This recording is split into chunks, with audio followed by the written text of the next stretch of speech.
Greetings, friends, and welcome to 66 Books, a series of 66 short overviews of the 66 books of our Bible.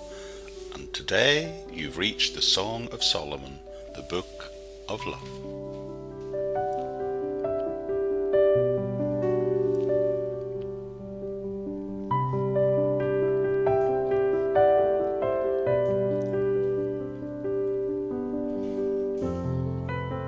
Some say the Song of Solomon is one of the most ambiguous and often misunderstood books in the Bible.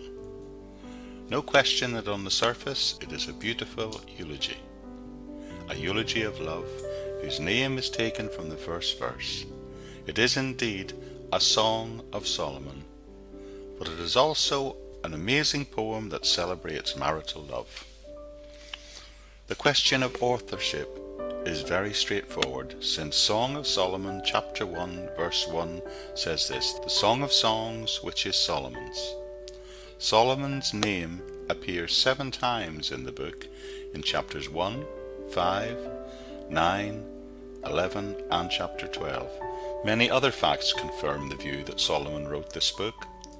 Firstly, chapter 4 of 1 Kings tells us that he wrote over 1,000 songs, and this, many believe, is his most famous song. The term Song of Song means the best of the best, or the holiest of all his songs. The book also shows the author had a lot of experience of royal luxury and a vast knowledge of costly important products, such as spikenard, myrrh, palanquins, cosmetic powders, silver, gold, purple and ivory. Furthermore, it cites cities from both the northern and the southern kingdom, and mentions them as if they belong to the same political realm, which therefore strongly suggests a date before the division of the kingdom. Who was it written to? If Solomon wrote this book in late life, there is a bit of a problem. How can a man with a harem of 140 women in his charge write a song which seems to extol the love of a single Shulamite woman, as though she were his only bride? It may be that his relationship with the woman in this song was the only real romance that Solomon ever experienced. You see, the bulk of the marriages would have been political arrangements. The recipients then were most likely the Jews who were living during the lifetime of Solomon. The message is straightforward. The subject is love. There is a basic unity to this book. Certain features recur throughout, and there is a general development that reflects the maturing relationship between the two lovers in it. There is a progression for a longing for a distant lover in the opening stanza to what appears to be the homecoming of a married couple in the final sections. The primary message is that husbands and wives are to enjoy marital love. There are, however, 3 different interpretations of the Song of Solomon as to how this primary concept is presented. The allegorical interpretation says fictional people and events are here used as symbols to suggest deeper or hidden meanings. One treatment sees the Songs of Solomon as an allegory on the history of Israel from the time of Exodus to the coming of the Messiah. In the Jewish version of this view, the beloved is the Lord and the maiden is Israel. Christians who adopt this approach interpret the beloved as Christ and the maiden as the church, which is fine. However, the Song of Solomon should not just be read as an allegory. It also is historical and typographical. The typographical method differs from the allegorical method of interpretation in that it maintains the historicity of the story. In an allegory, the events may or may not be historical. In a typographical narrative, the events are always real historical events. Many who have followed this interpretation of the Song of Solomon have insisted that the historical foundation of the book was Solomon's marriage to Pharaoh's daughter, or perhaps some other princess, and that marriage typically represents the union of Christ with the Gentiles, in other words, the church. Finally, there is a literal view which interprets the Song of Solomon as literally depicting the love of a man for a woman and stops short of offering a deeper meaning. As has been said, when the plain sense of Scripture makes common sense, one should seek no further.